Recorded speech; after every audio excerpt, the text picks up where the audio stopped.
Ukoliko ste upratili epizodu sadnja krompira na travi, onda ste čuli da meni zapravo najveću radost predstavlja ovaj polurazgrađeni kompost koji ostaje iza krompira.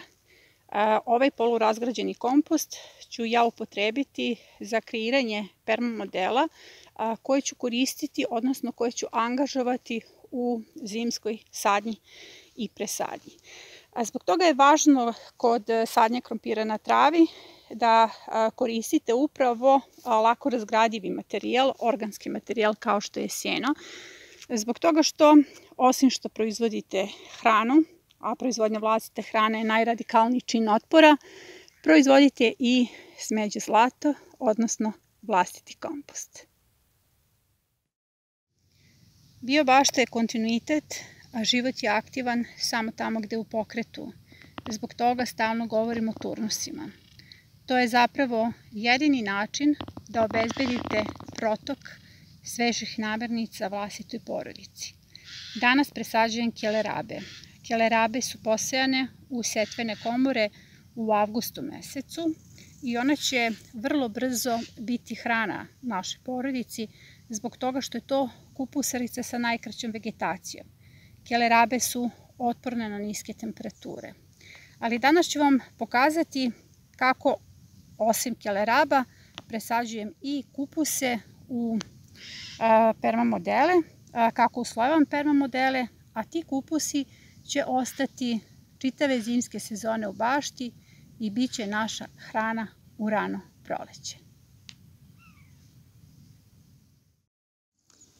Ovo što sada snimam je staza između dva permamodela i ona je prilično zarasla, odnosno na njoj imamo već visoku travu. Namerno ostavljam travu između ovih permamodela zbog toga što se na njoj nalazi detelina. Detelina je meni danas resurs, odnosno izvor azota. Ja ću naprosto danas da objedinim dva posla. Ja ću skidati ovu detelinu i na taj način ću uređivati staze, a pritom ću upravo tu detelinu da ukopavam u gnezda i ona će biti dozator azota. Ne zaboravite, sve kupusarice su azot zavisne. I ono što želim u svakoj epizodi da vam prenesem jeste da povezujete resurse. Resursi su svuda oko vas. Evo konkretno, danas umesto bagrema i koprive ja ću upotrebiti detelinu. Jedna od prvih obaveza jeste pronaći permamodel koji će primiti naše kelerabe, odnosno sad radim novo uslojavanje, odnosno reorganizaciju permamodela. Zbog toga što smo već imali presadnju kupusarica, u pitanju je julska presadnja, tako da smo upotrebili one majske i junske mahunarke koje su bile predkultura za naše kupusarice. Ovo ovde konkretno, pored čega prolazim, jesu avgustovske mahunarke, tako da one, s obzirom da su cvetale, verovatno će i dospeti za berbu. Njihova funkcija jeste da nahrane tlo, ako nahrane i mene, bit ću jako srećna. Dakle, sada ćemo da pripremimo permamodel, s obzirom da ne možemo da vodimo računa o plodoredu, jer smo već ubacili, kao što sam rekla, naše kupusarice.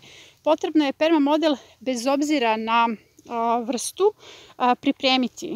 Kupusarice, odnosno kelerabe, su azot zavisne, zato je bitno da se pravilno organizuju permamodeli i da im se doda izvesna količina azota kako bi one mogle i brzo da dospeju. U pitanju su kupusarice sa najkraćom vegetacijom. Evo, ja sam ovde već počela uslojavanje, imamo neko blesavo sunce pa se to najbolje i ne vidi, ali sada ću vama da pojasnim kako ćemo da uslojimo već postojeće permamodele. Sada počinjem sa uslojavanjem permamodela za presadnju keleraba i s obzirom da ovde je već bio permamodel koji je na sebi imao neke kulture, prvi sloj jeste upravo kompletan sastav tog permamodela. Na dnu su kabasti materijali i svako ko je pratio od početka YouTube kanal upratio je i kako se vrši uslojavanje permamodela. Ali ono što je naredni sloj, Dakle, prvo ćete ostaviti do zemlje usvojen permamodel, potpuno je besmisleno njega uklanjati, u pitanju je polurazgrađeni materijal. Nakon toga, iznad tog sloja seckate i vraćate sve ono što ste uklonili iz tog permamodela. S obzirom da sam ja ovdje imala i tikvice i cvekle, mrkvu, kao što sam rekla, različite kategorije plodoreda, ja sam upravo sve to vratila nazad. Ubrala sam plodove, vratila listove, jer sve što se iz zemlje uzima, zemlji se i vraća. Ja ovdje ne vidim listove, ja ovdje vidim jako mnogo minerala koji će dodatno da nahrane permamodel. Nakon toga, kada ste stavili sve ono što je već raslo na tom permamodelu nazad, ovako usitnili kao ja, idemo sa narednim slojem. Naredni sloj je ovaj polurazgrađeni kompost. Ovaj kompost sam dobila nakon sadnje krompira na travi. U pitanju je pravo blago i stavit ću ga u sloju od bar 5 cm po čitavoj površini gredice. U pitanju je aktivni materijal, živi materijal koji će obezbediti nastavak života ispod njega i iznad njega. Ovo je sloj sena i sada kada je permamodel potpuno uslojen, on ima nešto više od 20 cm i sada je spreman za presadnju. Ovdje ću presaditi kelerabe, belu, crvenu kelerabu i kupus i sada je došlo vreme da pripremimo gnezda. Ovo su sadnice koje ću presaditi u ovaj permamodel. U pitanju je bela, crvena keleraba i kupus. U pitanju je kasna sorta kupusa. Imate epizodu septembarska setva. U toj epizodi govorim o setvi kupusa. Kelerabe su naravno značajno čvršće zato što je u pitanju avgustovska setva, ali je to potpuno svejedno. One brže dospevaju za berbu za razliku od kupusa. Upravo zbog toga kupus će se posaditi u centralnom delu permamodela jer on ostaje dugo, dakle on ostaje tokom čitave vegetacije pa i prolećne vegetacije u modelu i oko njega će ići kombinacija biljaka u prolećnoj setvi.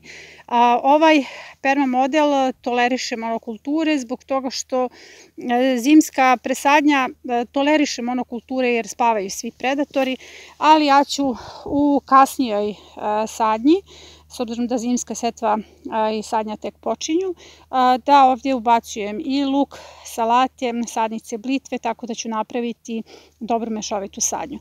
Ja sam ovdje već pripremila gnezdo. Gnezdo je duboko.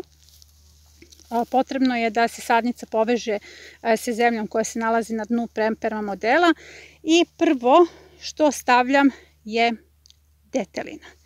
Prvo ukopavam detelinu sa strane, ona će mi biti dozator azota i nakon toga ubacujem sadnicu kelerabe. Pogledajte, kupus se inače sadi duboko, dakle do ovih prvih listića, tako da ova dubina permamodela savršeno odgovara, sakriće ga od sada još uvek visokih temperatura i sačuvaće od predatori koji još uvek nisu potpuno zaspali. Kada se ubaci sadnice keleraba, dobro se zaliju i vraća se seno do samih vrhova listića. Na taj način će sadnice biti zaštićene, imaju dovoljnu količinu i vlage i hraniva i ono što sad sledi nakon berbe mahunarki jeste priprema tekućeg biljnog đubriva za njih od lista, odnosno čitavog tela mahunarki, zato što je to naš resurs za azot.